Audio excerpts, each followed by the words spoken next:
3/11/2025 central government aid pay কমিশনের জন্য justice Ranjana প্রকাশের দেশাইয়ের অধীনে একটা কমিটি করেছেন। 18 মাসের সময় দেওয়া হয়েছে তাদেরকে এই এইড পে কমিশনের রিপোর্ট সাবমিট করার জন্য। আর স্বাভাবিকভাবেই এটা অটোমেটিক্যালি দেশের অধিকাংশ রাজ্য যেখানে সেন্ট্রাল গভর্নমেন্টের যে কমিশন করে সেটার উপর তারা আমরা ফলো আপ করি এবং সেটার মধ্যে করার চেষ্টা করে। 1, 2 যে এটা অনেকে বলে, আমি আমরা শুনি বা বিভিন্ন জায়গায় দেখা হয় বা সোশ্যাল মিডিয়াও, যে 16 পে কমিশনের কাছে এটা সাবমিট করে। 16 পে কমিশনের কাছে অলরেডি আমরা আর্লিয়ার এটা আমাদের টোটাল কর্মচারীদের ম্যাটার্সগুলো আমরা যে ডিফারেন্স অফ ডিএ এবং আগামী দিনের এই এইড পে কমিশন এগুলো নিয়ে আমরা অলরেডি সাবমিট করা হয়েছে, সরকারের পক্ষ থেকে করা হয়েছে। এটা এর মধ্যেই করতে হবে না, অলরেডি ডান।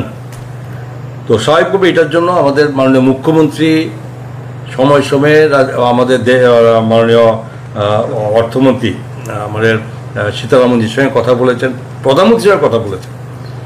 আমাদেরও একটা এটা ইচ্ছা যাতে আমরা এটার সঙ্গে আমরা সামঞ্জস্য তুলতে পারি, এতটুকু বলতে পারি। এটা রাজ্য সরকারও সেই ভাবনা চিন্তাতে আছে।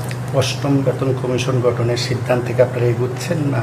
না, কি বললাম আমি, যে এইড পে কমিশন 18 মাস 3/11/25 থেকে শুরু করে আগামী 18 মাসের মধ্যে তার টোটাল রিপোর্ট সাবমিট করবে সেন্ট্রালে, এবং সেটা অটোমেটিক্যালি আমরা ওয়েটিং ফর দ্য টাইম এবং সেটাতে ফলো আপ করার জন্য আমাদেরও সুযোগ হবে এবং তার জন্য আমরা পিছিয়ে নেই, আমরা আমাদের চেষ্টা করার চেষ্টা করি।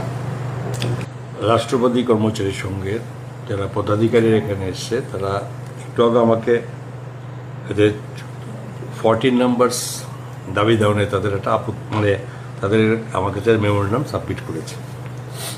আমি যে সমস্ত পয়েন্টগুলো অলরেডি গভর্নমেন্ট সিদ্ধান্ত আগের থেকে নিয়ে সেগুলো ওনাদের ব্যাখ্যা করে আমি ওদেরকে বলেছি।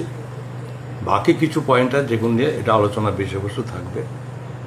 এবং সর্বোপরি একটা কথা বলবো যে আমাদের সরকার লাস্ট 2018 আসার পর থেকে কর্মচারীদের সঙ্গে এখনও সেন্ট্রাল ডিএর সঙ্গে ডিফারেন্স এটা অস্বীকার করার কোনো উপায় নেই, কিন্তু আমরা সময় সময় সেগুলো অনেক কিছু কমিয়ে আনার চেষ্টা আমরা করেছি। তার যে আর্থিক সামঞ্জস্যের উপরে মাননীয় মুখ্যমন্ত্রীর প্রফেসর ডক্টর মানিক শাহ মহোদয়, তিনি একটা বছরে ওনার সময় ছিল 20% ডিএ ওনার দিয়েছেন 1 বছর। এটা দিয়ে কী প্রমাণ হয়? বিনা আন্দোলনে, বিনা দাবিতে, হ্যাঁ দাবি তো করবেই স্বাভাবিক, আমরা এটা করার চেষ্টা করেছি, এখন আমরা করছি, আগামী দিনেও সেটা করার জন্য সরকারের ভাবনা আছে। সরকার কাউকে দুর্বল করে কারো ন্যায্য পাওনাকে বাদ দিয়ে সরকার চিন্তা করে না। আমি আশাবাদী যেগুলো সবাই সঙ্গে সঙ্গে সেগুলো সরকার করার চেষ্টা করে। 3/11/2025 সেন্ট্রাল গভর্নমেন্ট এইড পে কমিশনের জন্য জাস্টিস রঞ্জনা প্রকাশের দেশাইয়ের অধীনে একটা কমিটি করেছেন। 18 মাসের সময় দেওয়া হয়েছে তাদেরকে এই এইড পে কমিশনের রিপোর্ট সাবমিট করার জন্য। আর স্বাভাবিকভাবেই এটা অটোমেটিক্যালি দেশের অধিকাংশ রাজ্য যেখানে সেন্ট্রাল গভর্নমেন্টের যে কমিশন করে সেটার উপর তারা আমরা ফলো আপ করি এবং সেটার মধ্যে করার চেষ্টা করে। 1, 2 যে এটা অনেকে বলে, আমি আমরা শুনি বা বিভিন্ন জায়গায় দেখা হয় বা সোশ্যাল মিডিয়াও, যে 16 পে কমিশনের কাছে এটা সাবমিট করে। 16 পে কমিশনের কাছে অলরেডি আমরা আর্লিয়ার এটা আমাদের টোটাল কর্মচারীদের ম্যাটার্সগুলো আমরা যে ডিফারেন্স অফ ডিএ এবং আগামী দিনের এই এইড পে কমিশন এগুলো নিয়ে আমরা অলরেডি সাবমিট করা হয়েছে, সরকারের পক্ষ থেকে করা হয়েছে। এটা এর মধ্যেই করতে হবে না, অলরেডি ডান।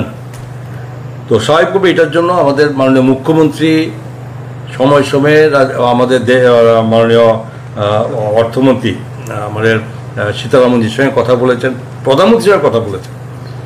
আমাদেরও একটা এটা ইচ্ছা যাতে আমরা এটার সঙ্গে আমরা সামঞ্জস্য তুলতে পারি, এতটুকু বলতে পারি। এটা রাজ্য সরকারও সেই ভাবনা চিন্তাতে আছে। 8ম বেতন কমিশন গঠনের সিদ্ধান্ত থেকে আপনারা এগুচ্ছেন না?